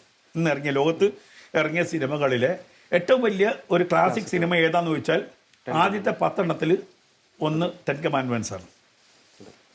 അപ്പോൾ 10 കമാൻഡ്മെൻറ്റ്സ് പോലെ ഉണ്ടായിരുന്ന സിനിമകൾ, അതിൽ ഹ്യൂമനിസം, ജീസസ് ക്രൈസ്റ്റ്, അപ്പം അതിൽ ഹ്യൂമനിസമാണ്. അതിൽ ആ സിനിമകളൊക്കെ പുറത്തേക്ക് കൊണ്ടുവരുന്നത് ക്രൈസ്റ്റിൻ്റെ ഹ്യൂമാനിറ്റി അല്ലെങ്കിൽ മനുഷ്യരോടുള്ള പ്രേമവും പ്രണയമാണ്. അതായത് ഒരു വേശ്യയെ കല്ലെറിയാൻ പോയപ്പോൾ നിങ്ങളിൽ പാപം ചെയ്യാത്തവൻ കല്ലെറിയട്ടെ എന്ന് പറഞ്ഞ ആ ക്രിസ്തുവിനെയാണ് നമുക്ക് സമൂഹത്തിന് ആവശ്യം. അപ്പം ഇങ്ങനെയാണ് സാധാരണ മതത്തിനെ പ്രൊമോട്ട് ചെയ്യേണ്ടത്. യഥാർത്ഥത്തിൽ മതത്തിൻ്റെ നല്ല അംശങ്ങൾ എന്നാൽ ചോദ്യം ചെയ്യാൻ പാടില്ല എന്നല്ല. ഇപ്പം നമ്മൾ ജാതി വ്യവസ്ഥയെ നമ്മൾ ചോദ്യം ചെയ്യണം. അത് ക്രിസ്ത്യാനിറ്റിയിലാണെങ്കിൽ ശരി, മറ്റു മതങ്ങളിലാണെങ്കിലും ചെയ്യാം. തെറ്റ് കണ്ടാൽ നമുക്ക് ചോദ്യം ചെയ്യാം. നമ്മൾ സതിയെ നമ്മൾ ചോദ്യം ചെയ്തിട്ടുണ്ട്. ക്രിസ്ത്യാനിറ്റി തന്നെ മാപ്പ് പറഞ്ഞിട്ടുണ്ട് ലോകത്തോട്. അപ്പോൾ ഈ ക്രിസ്ത്യൻ സമൂഹവും ഹിന്ദു സമൂഹവും അങ്ങോട്ട് അവർ തിരുത്തപ്പെട്ട് ഇപ്പോൾ സതി ഇല്ലാണ്ടാക്കി, വിധവാ വിവാഹം നടപ്പിലാക്കി, ഇങ്ങനെ ഒരുപാട് റിഫോർമേഷൻ വന്നിട്ടുള്ള ഒരു രണ്ട് മതങ്ങൾ ക്രിസ്ത്യൻസും ഹിന്ദുസുമാണ്. ജൈന ബുദ്ധ മതങ്ങൾക്കും മാറ്റം വന്നിട്ടുണ്ട്. ഇപ്പോൾ ഉള്ള ലവ് ജിഹാദിൻ്റെ കാരണങ്ങളിലേക്ക് നമുക്കൊന്ന് വെറുതെ, ഒരു ക്രിസ്ത്യൻ പെൺകുട്ടി മുസ്ലിമായി പോകുന്നു. കാരണത്തിൽ എന്താണ്? ഇത്തരം സിനിമകളിലൂടെ തൻ്റെ അച്ഛൻ വളരെ മോശപ്പെട്ട ആളാണ്, കുംഭസാരം എന്ന് പറയുന്നത് പെണ്ണുങ്ങളെ ദ്രോഹിക്കാനുള്ള ഇടപാടാണ് എന്നൊക്കെ അവർ ഈ സിനിമകൾ അറിഞ്ഞു കഴിഞ്ഞിരിക്കുന്നു. ആ ഒരു പൊതുബോധം സൃഷ്ടിച്ചെടുക്കുക. ആ പൊതുബോധം സൃഷ്ടിച്ചു കഴിഞ്ഞാൽ പിന്നെ മറ്റവർക്ക് എളുപ്പമല്ലേ. ഒന്ന്, ആ മതത്തെക്കുറിച്ചുള്ള നല്ല അഭിപ്രായം ഇല്ലാതാക്കുക, ഹിന്ദു മതത്തെക്കുറിച്ചുള്ള നല്ല അഭിപ്രായം ഇല്ലാതാക്കുക, ക്രിസ്തു മതത്തെക്കുറിച്ചുള്ള നല്ല അഭിപ്രായം ഇല്ലാതാക്കുക. എന്നാൽ മനോഹരമായിട്ട് സിനിമയിൽ ക്രിസ്ത്യാനിറ്റി ഉപയോഗിച്ച ആൾക്കാരുണ്ട്. ഇപ്പോൾ പത്മനാഭൻ്റെ നമുക്ക് വാർക്കാൻ മുന്തിരി തോപ്പുകൾ. സൊസൈറ്റിയിൽ നമ്മൾ ഉണ്ടാക്കി വെച്ചിട്ടുള്ള ധർമ്മബോധം എല്ലാ മതത്തിലും ഉണ്ട്. ആ ധർമ്മബോധത്തിൻ്റെ അടിസ്ഥാനത്തിലാണ് ഒരു സൊസൈറ്റി വളർന്നു വരുന്നത്. സമാധാനം ഉണ്ടാവുന്നതും ആ കുടുംബം. ഇപ്പോൾ ഒരു ക്രിസ്ത്യൻ കുടുംബത്തിലാണ് വൈകുന്നേരം 7 മണിക്ക് കുരിശ് വരയ്ക്കുന്നു, ദൈവത്തോട് പ്രാർത്ഥിക്കുന്നു, അതിനുശേഷം അന്നം കഴിച്ചിട്ട് കിടന്നുറങ്ങുന്നു, ഞായറാഴ്ചകളിൽ പോകുന്നു, വല്ലപ്പോഴും കുമ്പസാരിക്കുന്നു. ഇങ്ങനെ ഒരു സൊസൈറ്റിയിൽ സമാധാനപരമായി ജീവിക്കാനുള്ള നേരത്തെ ആക്രമണമൊക്കെ ഉണ്ടായിട്ടുണ്ട്. നമ്മൾ മോശപ്പെട്ട കാലം ഉണ്ടായിട്ടുണ്ട്, എല്ലാ മതങ്ങൾക്കും മോശപ്പെട്ട കാലം ഉണ്ടായിട്ടുണ്ട്. പക്ഷേ ഈ ആധുനിക ലോകത്ത് അവനവൻ്റെ മാനസിക പ്രശ്നങ്ങൾ ഇല്ലായ്മ ചെയ്യാനും അതിൽ കുടുംബം എന്ന് പറയുന്ന ഒരു വ്യവസ്ഥ നിലനിൽക്കാനുമാണ് നമ്മൾ ഈ കുരിശുവരയും ഈ പറയുന്ന പള്ളി പോക്കുമൊക്കെ. അപ്പോൾ അതിനെ അങ്ങ് തകർത്ത് കഴിഞ്ഞാൽ പിന്നെ എന്തായി? മനുഷ്യൻ മൃഗമായി, പ്രാകൃതനായിട്ടുള്ള. അപ്പോൾ അവന് അമ്മയില്ല, പെങ്ങളില്ല, ആരെയും ഭോഗിക്കാം, ആരെയും കൊല്ലാം. ഈ സൊസൈറ്റീനെ ഇങ്ങനെ ഫോം ചെയ്തെടുത്താലേ കഞ്ചാവിന് കച്ചവടം ഉണ്ടാവുള്ളൂ. ഇപ്പോൾ പറയുന്ന പുതിയ മയക്കുമരുന്നിൻ്റെ പേര് എനിക്കറിഞ്ഞൂടാ. നമുക്കൊക്കെ അറിയാവുന്നത് പണ്ട് ചാരായം, കഞ്ചാവ്, ഈ കള്ള്. ഇപ്പോഴത്തെ കുട്ടികൾ ഈ സ്റ്റാമ്പ് മുതൽ എന്തൊക്കെയോ സാധനങ്ങളുണ്ട്. അപ്പോൾ ഇതിലേക്ക് വരേണ്ട ഒരു സൊസൈറ്റീനെ നമ്മൾ മതം പിടിച്ചു നിർത്തുന്നത് ഇത് പാടില്ല, അത് പാപമാണ്. അപ്പം ആ മതത്തിൻ്റെ തത്വ അംശങ്ങളെ ഇല്ലാണ്ടാക്കി കഴിഞ്ഞാൽ ഒരു പ്രാകൃതമായിട്ടുള്ള സൊസൈറ്റി വരും. ആ പ്രാകൃതമായ സൊസൈറ്റിയിലൂടെ പിന്നെ മറ്റു ചിലർക്ക് ഈസി ആയിട്ട് ഈ മനുഷ്യനെ ഏറ്റെടുക്കാൻ പറ്റും.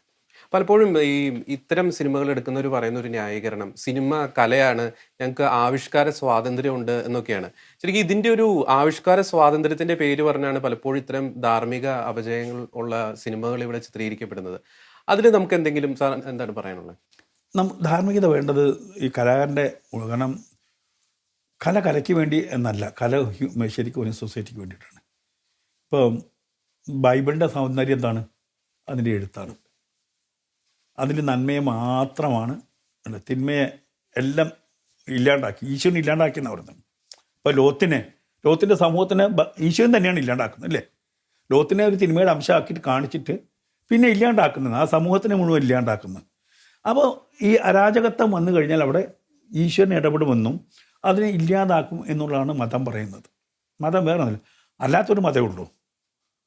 സ്വർഗത്തിലേക്ക് പോകണം, എന്ത് ചെയ്താലും പറ്റില്ല, ഇന്ന് സ്വർഗത്തിലേക്കുള്ള വഴിയാണ് ഇന്നത് എന്ന് പറയുന്നത് ചില മതങ്ങളുടെ, നമ്മൾ അങ്ങോട്ട് കടക്കണ്ട. അപ്പോൾ ഈ പറയുന്ന കലയിലൂടെയാണ്. ഇപ്പോൾ ഞാൻ ഇന്നലെ ഇപ്പം നമ്മുടെ സഭ നേതാവ് അന്തരിച്ചപ്പോൾ മലയാളത്തിലാണ് കുർബാന നടക്കുന്നത്. നമുക്ക് പണ്ട് മലയാളത്തിലായിരുന്നില്ല. ഇപ്പോൾ പാട്ട് കുർബാന കേൾക്കുമ്പോൾ എന്താണ്, ആ കുർബാനയുടെ അംശം മുഴുവനും മനുഷ്യരിലേക്ക് വരും. അതിൻ്റെ അർത്ഥം മനസ്സിലാക്കിയിട്ടാണ് ഇത് ഉൾക്കൊള്ളുന്നത്. കാരണം ഞാൻ എങ്ങോട്ടാണ് നാളെ പോകുന്നത് എന്നറിയില്ല, നീ വെറും മണ്ണായിട്ട് പോവുകയാണ്, ഇത്രയും നീ ഒന്നും കൊണ്ടുപോകുന്നില്ല എന്ന് പച്ച മലയാളത്തിൽ ആ സഭയുടെ അണികൾക്ക്, കുഞ്ഞാടുകൾക്ക് ഇത് പറഞ്ഞു കൊടുക്കുകയാണ്. ഇത്രയേ ഉള്ളൂ ജീവിതം എന്നത്. അപ്പോൾ അത് കലയിലൂടെ ചെയ്യുന്നത്. പാട്ട് കുർബാന എന്ന് പറഞ്ഞാൽ കലയാണ്. ഇപ്പോൾ നമ്മൾ ഒരു വൈദികൻ നന്നായി പ്രസംഗിക്കുന്ന വൈദികരുണ്ട്, വെറുതെ വായിക്കുന്ന വൈദികരുമുണ്ട്. വെറുതെ വായിക്കുന്ന വൈദികനോട് അവിടുത്തെ സഭയുടെ ആ ഇടവകയിലെ ആൾക്കാർക്ക് വലിയ താല്പര്യം ഉണ്ടാവില്ല. എന്നാൽ നന്നായി പാടുന്നൊരു വൈദികരുണ്ടെങ്കിലോ അവർ ഞായറാഴ്ച പള്ളിയിലേക്ക് വരാൻ. അപ്പം കലയുടേതായിട്ടുള്ള ഒരു ഇതുണ്ട്. മനുഷ്യരുടെ ഹൃദയത്തിലേക്ക് അത് നേരിട്ട് പോകും. എത്ര വലിയ മോശക്കാരനായാലും ശരി, ഒരു നല്ല വയലിൻ്റെ സോളോ കേട്ടാൽ അതിൽ കുറച്ച് അവിടേക്ക് ഇരിക്കും. അപ്പം ഈ മനുഷ്യ ഹൃദയങ്ങളെ ഏറ്റവും കൂടുതൽ സ്വാധീനിക്കാവുന്ന ഒന്നാണ് കല. അങ്ങനെ മനുഷ്യനെ സ്വാധീനിക്കാവുന്ന കലയാവുമ്പോൾ അതിന് ഉത്തരവാദിത്വമുണ്ട്. താൻ ചെയ്യുന്നത് മറ്റുള്ളവരെ സ്വാധീനിക്കുന്ന ഒരു രൂപമാണ്. അതുകൊണ്ട് അതിനെ സൂക്ഷ്മമായിട്ട് കൈകാര്യം ചെയ്യണം എന്നുള്ളത് ആ ഉണ്ടാക്കുന്ന ആളുടെ ഇതാണ്. അതല്ല സൊസൈറ്റി മോശമാവട്ടെ എന്ന് പറയുന്നത് ആണ് ചിന്ത വരുന്നെങ്കിൽ പിന്നെ നമുക്കതിന് വേറെ ചോദിക്കാനില്ല. അപ്പോൾ കലാകാരന് സ്വാതന്ത്ര്യമില്ല. സത്യത്തിൽ കലാകാരൻ സൊസൈറ്റിയിൽ നിന്ന് വിട്ടു നിന്നാലേ സ്വാതന്ത്ര്യമുള്ളൂ. കലാകാരൻ സൊസൈറ്റിയുടെ ഭാഗത്ത് അയാളുണ്ടാക്കുന്ന, എന്നാൽ പിന്നെ അയാൾക്ക് മാത്രം ഇത് കണ്ടാൽ പോരെ. എൻ്റെ സ്വാതന്ത്ര്യം ഞാനൊരു സിനിമ ഉണ്ടാക്കി, അത് ഞാൻ എൻ്റെ വീട്ടിലിരുന്ന് എൻ്റെ റൂമിലിരുന്ന് കാണും. പൊതു സ്ഥലത്തേക്ക് വിടണ്ടല്ലോ. പൊതു സ്ഥലത്തേക്ക് വിടുമ്പോൾ സിനിമയ്ക്കൊരു കുഴപ്പമുള്ളത്, ലോകത്തിലെ ഏറ്റവും ബാഡായിട്ടുള്ള കലയാണ്. ഈ സിനിമ എങ്ങനെയാണ് ഒരു മോശപ്പെട്ട കലയാവുന്നതെന്ന് വെച്ചാൽ, തിയേറ്ററിൻ്റെ ഒരു സ്വഭാവം എന്ന് പറഞ്ഞാൽ നമ്മൾ പ്രേക്ഷകരെ മുഴുവൻ അകത്തേക്ക് കയറ്റുന്നു, ലൈറ്റ് ഓഫ് ചെയ്യുന്നു, എല്ലാ വാതിലുകളും അടച്ച് ലൈറ്റ് ഓഫ് ചെയ്യുന്നു. പിന്നെ ഡയറക്ടറാണ് ഓഡിയൻസിന്. നമുക്ക് ചിന്തിക്കാനുള്ള ഒരു സമയമില്ല. നമ്മളെ ചിന്തകളെ മുഴുവനും ഇല്ലാതാക്കിക്കൊണ്ട് 2 മണിക്കൂർ കൊണ്ട് ഡയറക്ടറുടെ ചിന്ത മാത്രം നമ്മളിലേക്ക് അടിച്ചേൽപ്പിക്കുന്നത്. തിരിച്ച് അങ്ങനെ അല്ലല്ലോ എന്ന് നമുക്ക് ചോദിക്കാനുള്ള അവകാശമില്ല സിനിമയിൽ.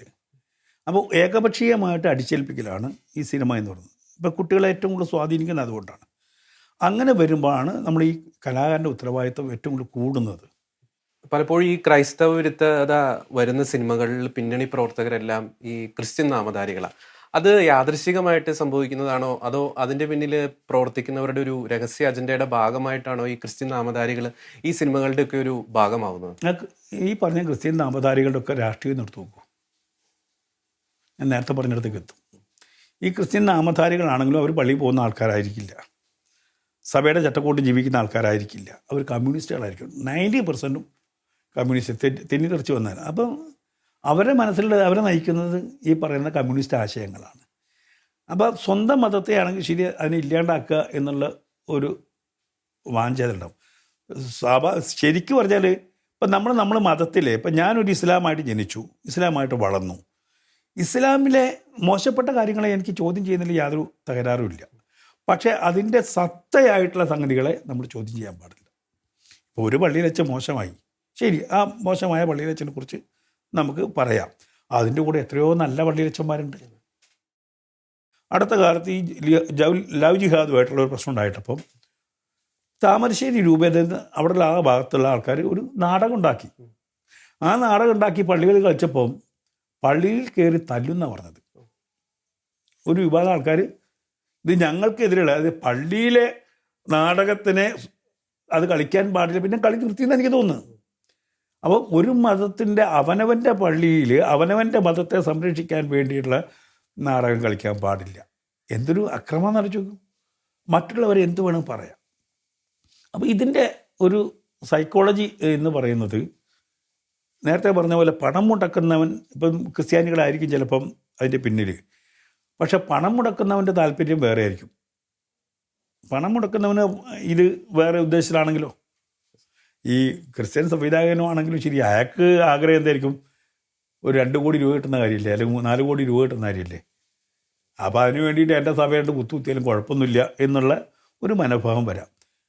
അപ്പോൾ ഇപ്പോൾ നമ്മൾ ക്രിസ്തു മതത്തിലെ അല്ലെങ്കിൽ ക്രിസ്ത്യാനികളുടെ ഏതെങ്കിലും ഒരു മോശപ്പെട്ട ഒരു പ്രവണത ഉണ്ടെങ്കിൽ ശരി ചോദ്യം ചെയ്യാം. ഒരു മോശപ്പെട്ട കാര്യങ്ങളാണെങ്കിൽ നേരത്തെ പറഞ്ഞ മാതിരി ഈ കുമ്പസാരം എങ്ങനെ മോശപ്പെട്ട കാര്യമാവുന്നു? നിശ്ചിതമായിട്ടുള്ള പക്ഷെ ആ മതത്തിൻ്റെ അടിസ്ഥാന ശില എന്ന് പറയുന്നത് ആ ക്രോസും അതിനെ കുറിച്ച് വരയ്ക്കുന്ന വ്യക്തിത്വമാണ്, ജീസസ് ക്രൈസ്റ്റുമാണ്. അപ്പോൾ ആ ജീസസ് ക്രൈസ്റ്റിൻ്റെ റെപ്രസെൻറ്റേറ്റീവാണ് പള്ളിയിലച്ചൻ. ഒരു പള്ളി എന്ന് പറയുന്നത് അവിടെ നിൽക്കുന്നത് കുരിശാണ്. ആ കുരിശ് എന്ന് പറയുന്നത് ഈ ക്രിസ്തുവിൻ്റെ റെപ്രസെൻറ്റേഷനാണ്. ആ ക്രിസ്തുവിൻ്റെ റെപ്രസെൻറ്റേഷനെ നമ്മൾ മോശമാക്കുമ്പോൾ അത് ആ മതത്തെ മോശമാക്കുന്ന അവസ്ഥയിലാണ്. സഭയെ കുമ്പസാരക്കൂട് കാണിക്കുക, ഈ പറയുന്ന ഈ ഞായറാഴ്ച കുർബാന കൊള്ളാൻ വരുന്നവരെ പറ്റിക്കുക. 2 കള്ളന്മാർ കൂടിയിട്ടേ ആരുടെ ഭാഗമായിട്ടാണ് നിൽക്കുന്നത്? ഇത് എൻ്റെ രക്തമാകുന്നു, ഇതെൻ്റെ മാംസമാകുന്നു എന്നും പറഞ്ഞിട്ട് വിശുദ്ധ കുർബാന അർപ്പിക്കുന്നത് ഒരു കള്ളൻ. അപ്പം ആരാണ്? ക്രിസ്തുവിൻ്റെ അപ്പുറത്തും ഇപ്പുറത്തു നിന്ന ആൾക്കാരുടെ റെപ്രസെൻറ്റേറ്റീവാണ് മാറുന്നത്. അത് ക്രിസ്ത്യാനി ചോദ്യം ചെയ്യുന്നില്ല. ഈ ക്രൈസ്തവ ഹൈന്ദവ സമുദായങ്ങളുടെ ഒരു ഭയവും ഒരു പ്രതികരണശേഷി ഇല്ലായ്മയും പലപ്പോഴും ഈ കൂട്ടർ ചൂഷണം ചെയ്യുന്നില്ലേ? തീർച്ചയായിട്ടും. അത് തന്നെ ഈ ജോസഫ് മാഷ് കൈവിട്ട്, അയാളുടെ കൈവെട്ടി മാറ്റിയപ്പോൾ അയാളുടെ കൂടെ ഒരാൾ നിന്നില്ല. അതേപോലെ തന്നെയാണ് ഇപ്പോൾ ഇവിടെ മൗലവി, ചേകന്നൂർ മൗലവി കൊല്ലപ്പെട്ടപ്പോൾ ഒരു മുസ്ലിമും അയാളുടെ കൂടെ നിന്നിരുന്നെങ്കിൽ ഈ പറയുന്ന 2 പ്രസ്ഥാനം ഇവിടെ വളരില്ലായിരുന്നു. അത് സഭ ഈ മൗനം പാലിച്ചത് മുതൽ ഈ പറയുന്ന യാഥാസ്ഥിക ആളുകൾക്ക് മനസ്സിലായി സഭേനെ എങ്ങനെ കുത്തിയാലും കുഴപ്പമില്ല, അവരിത് സഹിച്ചോളും എന്നുള്ള അവസ്ഥയിലാണ്.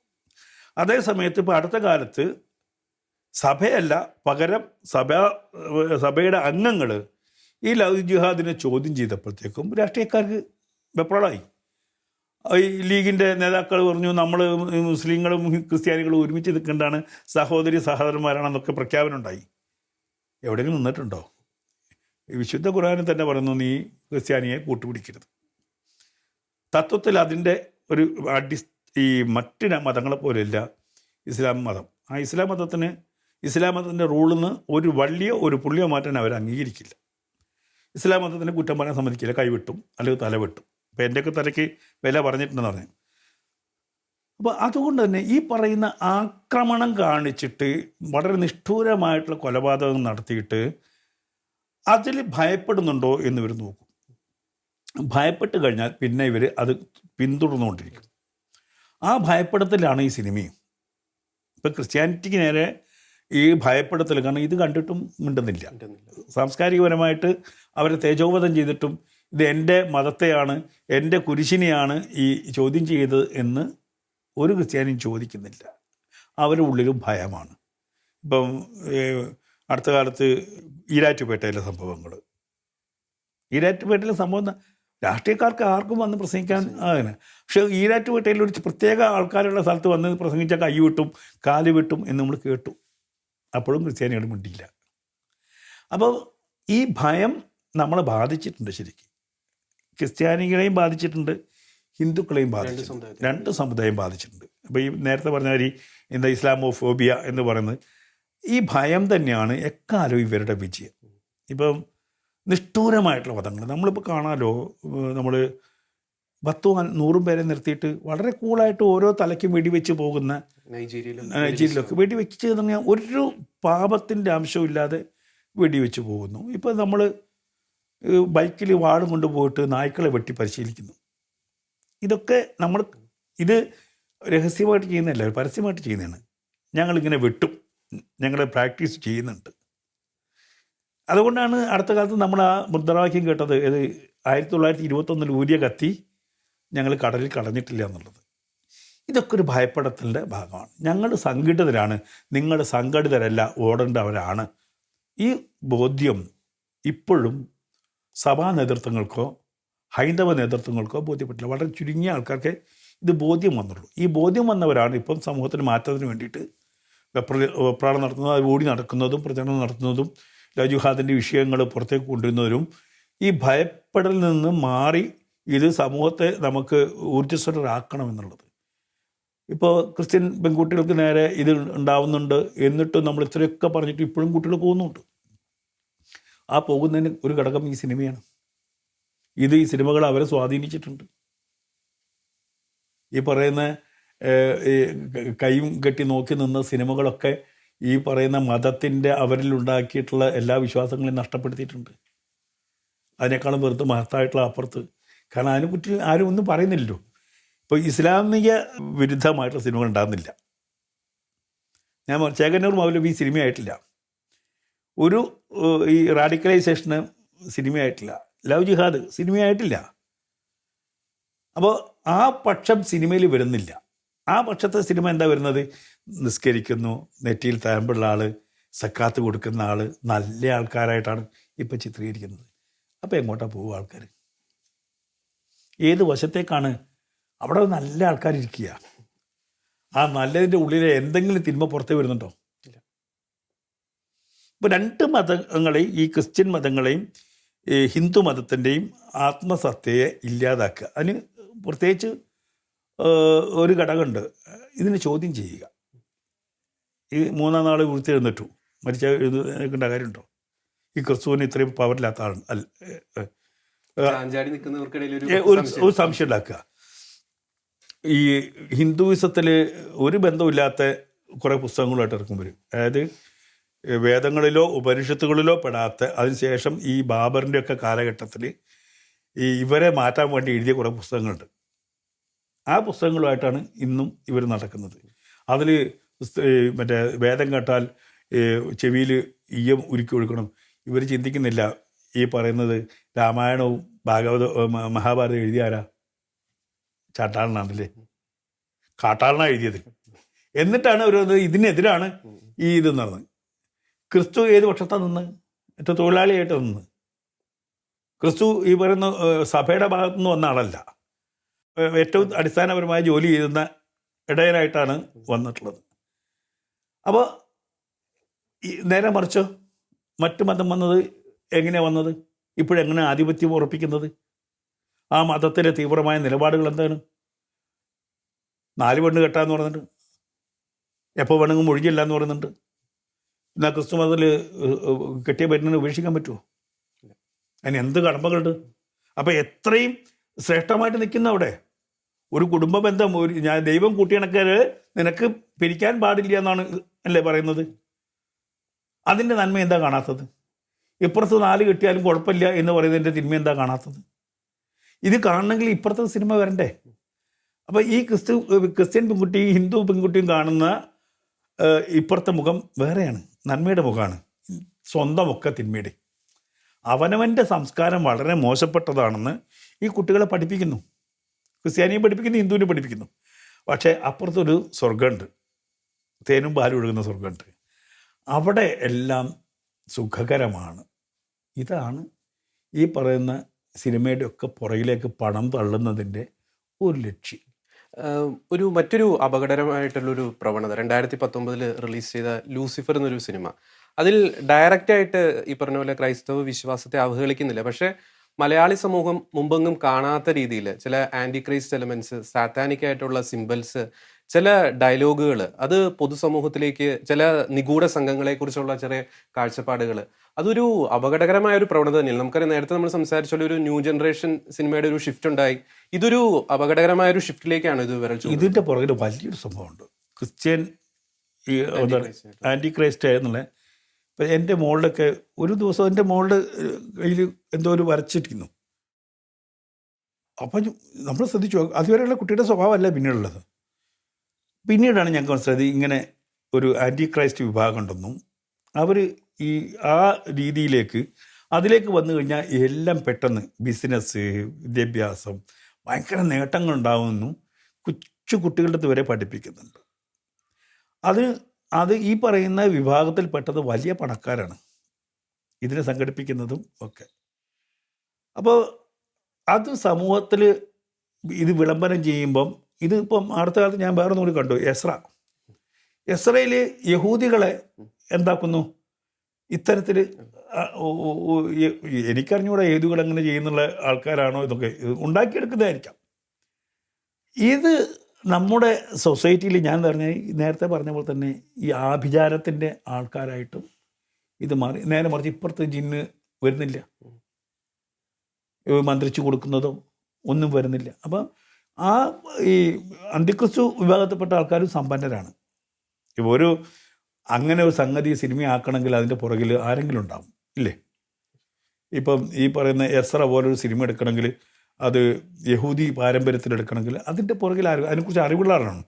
കാരണം ഹിബ്രു ലാംഗ്വേജും കാര്യങ്ങളൊക്കെ ഉപയോഗിച്ചുകൊണ്ട് അങ്ങനെ എടുക്കുമ്പോൾ അങ്ങനെ ഒരു അറിവുള്ള. അതേപോലെ ഈ ലൂസിഫറിനും അതിൻ്റെ പുറകിൽ അറിവുള്ള ആൾക്കാരാണ്. അറിവില്ലാത്തവരെടുക്കുമല്ലോ. എനിക്ക് ആ സബ്ജക്റ്റ് എടുക്കാൻ പറ്റില്ല. അപ്പോൾ അത്തരം വിഷയങ്ങൾ അറിവുള്ളവർ അത് പ്രചരിപ്പിക്കാൻ തന്നെ എടുക്കണം. അല്ലെങ്കിൽ അങ്ങനെ എടുക്കേണ്ട കാര്യമില്ലല്ലോ. അല്ലെങ്കിൽ അങ്ങനെ ഒരു സിനിമ എടുക്കേണ്ട കാര്യമില്ല. അപ്പോൾ അതിൽ എൻഡിൽ ഒരു പ്രത്യേക രീതിയിൽ ഡ്രസ്സൊക്കെ ചെയ്ത് വരുന്നതും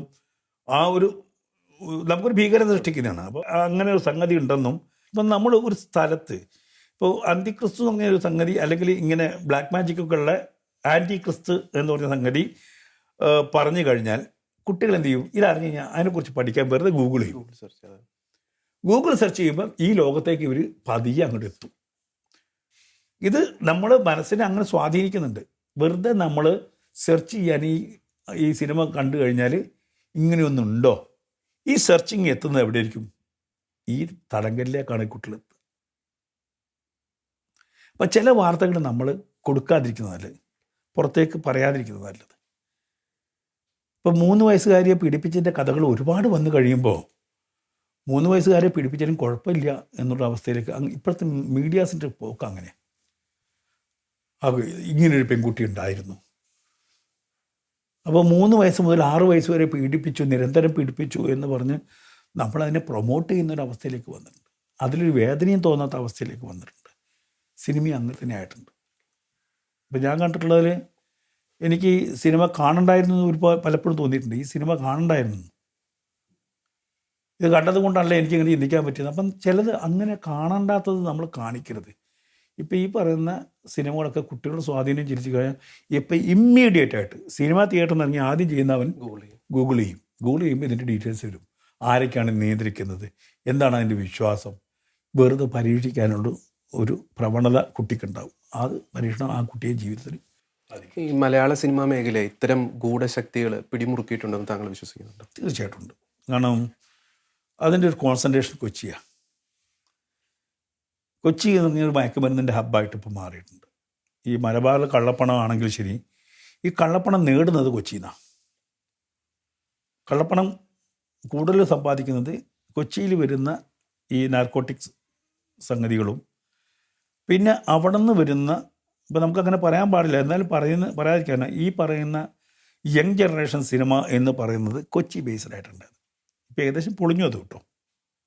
ഇപ്പോൾ അത് ഏകദേശം പൊളിഞ്ഞു, അതിൻ്റെ നിലനിൽപ്പില്ലാത്ത ഒരവസ്ഥയിലേക്ക് വന്നു. കാരണം ഈ നമ്മൾ കഴിഞ്ഞ വർഷം ഈ പെട്ടെന്ന് 100 കോടിയുടെ 200 കോടി കണക്ക് വന്നപ്പം ദേശീയ ഏജൻസികൾ അത് അന്വേഷിക്കാൻ തുടങ്ങിയപ്പം പലർക്ക് പേടിയായിട്ടുണ്ട്. എങ്കിൽ പോലും ഇനി അത് അവിടെ തന്നെ ഉണ്ട്, കാരണം വന്ന സംഗതി പോവില്ല. കഴിഞ്ഞ ജൂലൈയിൽ 7ഓളം സ്റ്റേറ്റിൽ നിന്ന് 4-5 ഭീകരവാദികളെ പിടിച്ചു, അറസ്റ്റ് ചെയ്തു. അപ്പം ഇപ്പോഴത്തെ പ്രതിപക്ഷം പറയുന്നു അത് ഡ്രാമയാണെന്ന് പറഞ്ഞു. പിടിച്ചവരൊക്കെ നല്ല സ്ട്രോങ് ടീമാണ്, അൽ-ഖ്വയ്ദയുടെ ടീമിനെ പിടിച്ചിരിക്കുന്നത്. അപ്പം അത് നാടകമാണ്. മുസ്ലിങ്ങളെ മോശമാക്കാനുള്ള ഈ ഒരു പ്രവണത എന്നാ തുടങ്ങിയത്? അത് വലിയ നമ്മുടെ സൊസൈറ്റിയിൽ ഉണ്ടാക്കുന്ന പ്രശ്നം. ഒരു വിഭാഗത്തെ സംരക്ഷിക്കാൻ വേണ്ടി മറ്റെല്ലാ വിഭാഗത്തിനെയും ഇല്ലാണ്ടാക്കുക എന്ന് പറയുന്ന അതിൻ്റെ ഭാഗമായിട്ടാണ് ആ രാഷ്ട്രീയ നിലപാടിൽ ഇവർക്ക് വിശ്വാസമുണ്ടോ തങ്ങൾ ആക്രമിക്കപ്പെടില്ല എന്ന്, ഈ സിനിമാക്കാരെ ചോദ്യം ചെയ്യപ്പെട്ടില്ല എന്ന്. ആ വിശ്വാസം ഉള്ള സിനിമാ പ്രവർത്തകർ ഇനിയും അത് തുടരും. കാരണം അവരുടെ കൂടെ ആരാ നിൽക്കുന്നത്? ഭരണകൂടം നിൽക്കുകയാണ്. നമ്മുടെ വിഷയം പുറത്തു കൊണ്ടുവന്നപ്പോൾ അത് സെർച്ച് ചെയ്യാനോ അതിൻ്റെ ഈ ബ്ലാക്ക് മണി എന്ന് പറയുന്ന കാര്യങ്ങൾ ഒന്നും വേണ്ട. കഴിഞ്ഞ 5 വർഷത്തെ നിർമ്മാതാക്കളുടെ ലിസ്റ്റ് എടുത്തിട്ട് അവരെ ബാക്ക്ഗ്രൗണ്ട് ഒന്ന് അന്വേഷിച്ച് നോക്കൂ. നമുക്ക് അന്വേഷിച്ചാൽ കിട്ടില്ല. എളുപ്പം ചെയ്യാവുന്നില്ല സർക്കാരിന്. ഇപ്പം CPM ഭരിക്കുന്ന സർക്കാരിന് ഒരു എൻക്വയറി സെൻസർ ചെയ്ത സിനിമകളുടെ ലിസ്റ്റ് മുഴുവൻ തിരുവനന്തപുരത്തെ സെൻസർ ബോർഡിലുണ്ട്. അതിൽ എല്ലാ നിർമ്മാതാക്കളുടെയും നിർബന്ധമായിട്ടും അഡ്രസ്സ് വേണമെന്നുള്ള ആ അഡ്രസ്സ് ഏറ്റെടുത്തിട്ട് ഈ നിർമ്മാതാക്കൾക്ക് ഇത്രയും പണം കോടികൾ എവിടെ നിന്ന് വന്നു എന്ന് അന്വേഷിച്ചാൽ തീരാവുന്ന പ്രശ്നമാണ് ഇവിടെ. പക്ഷെ എന്തുകൊണ്ട് അന്വേഷിക്കുന്നില്ല? ഇവർക്കും അതിൻ്റെ പങ്കുണ്ട്. അപ്പോൾ സിനിമയിലാണെങ്കിലും ശരി, ബാക്കി നാടകത്തിലാണെങ്കിലും കവിതയിലാണെങ്കിലും ഒക്കെ ഈ ഒരു കാഴ്ചപ്പാടുണ്ട്. ഒരു വശത്ത് സരസ്വതിയുടെ നഗ്നചിത്രം വരയ്ക്കുന്നു, മറുവശത്ത് കന്യാമറിയത്തിനെ മോശമാക്കുന്നു. കന്യാമറിയത്തിൻ്റെ ആൾക്കാരും ചോദ്യം ചോദിക്കില്ല, സരസ്വതിയുടെ ആൾക്കാരും ചോദ്യം ചോദിക്കില്ല. അപ്പോൾ അതിൽ ഈ രാഷ്ട്രീയം, അപ്പോൾ ആ രാഷ്ട്രീയത്തിന് നിലപാടുകൾ മാറ്റണമെങ്കിൽ സഭ നിലപാട് മാറ്റണം. അതിൽ ഒരു മതം, ആ മതത്തിൻ്റെ നന്മ നിലനിർത്തേണ്ടത് കുടുംബമാണ്. ആ കുടുംബത്തിൻ്റെ അംശങ്ങളിൽ ഇത് ചർച്ച ചെയ്യപ്പെടണം. ഇപ്പം നമ്മൾ എടുക്കണം, ഈ സിനിമ വന്നു, ശരി, ആ സിനിമ വന്നാൽ പള്ളിയിൽ ആ സിനിമ ഇടണം, എന്നിട്ട് ചർച്ച ചെയ്യണം ഇത് എവിടേക്കാണ് നമ്മളെ ഹനിക്കുന്നത്. അപ്പോഴേ കുട്ടികൾക്ക് അല്ലെങ്കിൽ കുട്ടികളിത് കണ്ടിട്ട് അതിൻ്റെ മുകളിൽ നിൽക്കുകയാണ്. അപ്പോൾ ഇത്തരം സിനിമകൾ വന്നു കഴിഞ്ഞാൽ അതാത് മതത്തിൻ്റെ ആളുകൾ ഇത് എന്ത് സന്ദേശമാണ് നിങ്ങൾക്ക് തരുന്നത്? ഇതാണോ നമ്മുടെ യഥാർത്ഥത്തിൽ ക്രിസ്തു മതം എന്ന് പറയുന്നത്? അല്ലല്ലോ. അപ്പോൾ ഈ ചർച്ചകൾ ഉണ്ടായ ഇടമായിരുന്നു പണ്ട് നമുക്ക് ഫിലിം സൊസൈറ്റികൾ. ഇപ്പം സഭയ്ക്ക് അങ്ങനെ സൊസൈറ്റികൾ വേണം. ഇപ്പോൾ സഭയ്ക്കെതിരായിട്ട് സിനിമ നമുക്ക് ആക്രമിക്കാനോ അല്ലെങ്കിൽ ഈ പറയുന്ന ആൾക്കാർക്ക് പറ്റില്ലെങ്കിലും നിലപാടുകളെ തിരുത്തേണ്ടുന്നത്, ഇത് കാണുന്ന യുവത്വത്തെ തിരുത്തേണ്ടത് ഇത്തരം ചർച്ചയിലാണ്. ഇപ്പം ഇന്ന് നമ്മൾ പറയുമ്പോഴാണെങ്കിൽ കുട്ടികൾ ഇപ്പം നമ്മുടെ രണ്ടുപേരും ചർച്ച കാണുമ്പോൾ അയ്യോ അങ്ങനെയാണല്ലോ, ശരി, നേരത്തെ പറഞ്ഞ ഇത് ക്രിസ്തുവിൻ്റെ പ്രതീകമായിരുന്നല്ലോ. സാറേ പറഞ്ഞല്ലേ, നമുക്കിപ്പോൾ ഇത്രയും അധികം അവഹേളനങ്ങൾ സിനിമകളിൽ നടക്കുന്നുണ്ട്. താങ്കളൊരു സെൻസർ ബോർഡ് അംഗം കൂടിയാണ്. നമുക്ക് ഈ നിയമപരമായിട്ടുള്ള ഏതെല്ലാം മാർഗത്തിലൂടെ നമുക്ക് തടയാൻ സാധിക്കും ഇത്തരം അവഹേളനം, മതപരമായിട്ടുള്ള അവഹേളനങ്ങൾ? ഈ കേരളത്തിൻ്റെ പ്രത്യേകത ഉണ്ട്. ഇപ്പോൾ കേരളത്തിൽ ഞാൻ സെൻസർ ബോർഡ് അംഗമാണ്. കേരളത്തിൽ ഈ സെൻസർ ചെയ്യപ്പെടുന്ന സിനിമകളെ സെൻസർ ചെയ്യുന്ന ആളുകൾ 2-3 തട്ടിലുണ്ട്. ഇടതുപക്ഷ സിനിമകളെ സെൻസർ ചെയ്യാൻ ഒരു ഗ്രൂപ്പ് വേറെയാണ്, വലതുപക്ഷ സിനിമകളെ ഗ്രൂപ്പ് സെൻസർ ചെയ്യാൻ പറയാം. അത് അതായത് രാഷ്ട്രീയം എല്ലായിടത്തും അതിൻ്റേതായിട്ടുള്ള സ്വാധീനം ചെലുത്തിയിട്ടുണ്ട്. അവിടെ എനിക്കറിയാം, കേരള സെൻസർ ബോർഡിൽ കൃത്യമായി രാഷ്ട്രീയമുള്ള ആളുകളുണ്ട്. ആ രാഷ്ട്രീയമുള്ള ആളുകളെയാണ് അവർ സ്വാധീനിക്കുന്നത്. ഇപ്പം സെൻസർ ബോർഡ് ഡയറക്ടർ ആരാണെന്ന് വെച്ചാൽ അതിൽ രാഷ്ട്രീയമുണ്ട്. ഇപ്പോൾ BJP എന്ന് പറഞ്ഞാൽ കേന്ദ്രം ഭരിക്കുന്ന പാർട്ടിയാണല്ലോ, അവർക്ക് ഇതിലൊന്നും വലിയ ഇതൊന്നുമില്ല. അവിടെ ഇരിക്കുന്ന ആരാണെന്ന് ചോദിക്കാറില്ല.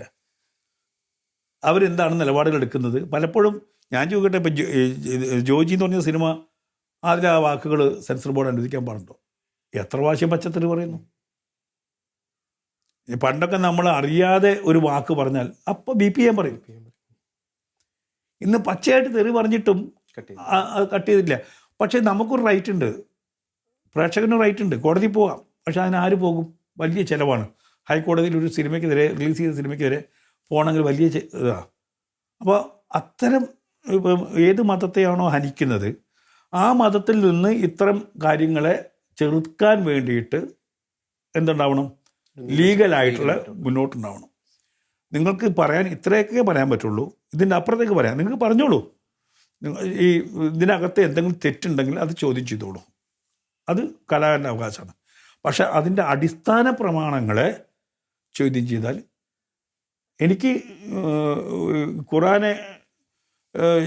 ഖുർആൻ ഇന്ന് നിലവിൽ മനുഷ്യത്വരഹിതമായിട്ട് എന്തൊക്കെ വാക്കുണ്ടോ എനിക്കത് ചോദ്യം ചെയ്യാം. പക്ഷെ അതിൻ്റെ നന്മയെ ഞാൻ ചോദ്യം ചെയ്യേണ്ടതില്ല. അത് തിരുത്തണം എന്നുള്ളതാണ് നമ്മുടെ അവകാശം. ഏത് മതത്തിലും അതിൻ്റെ മോശപ്പെട്ട സംഗതികളുണ്ടെങ്കിൽ തിരുത്തണം. ക്രിസ്ത്യാനിറ്റി തിരുത്തിയിട്ടുണ്ട്, ജൈന ബുദ്ധമതങ്ങൾ തിരുത്തിയിട്ടുണ്ട്, മറ്റേ ഹിന്ദുക്കൾ തിരുത്തിയിട്ടുണ്ട്. എല്ലാ അയിത്തോച്ചാടനൊക്കെ നമ്മൾ കഴിഞ്ഞ് ഒരു മതം, ഒരു ജാതി, ഒരു എന്ന് പറഞ്ഞ് നമുക്ക് മാറ്റം വന്നിട്ടുണ്ട്.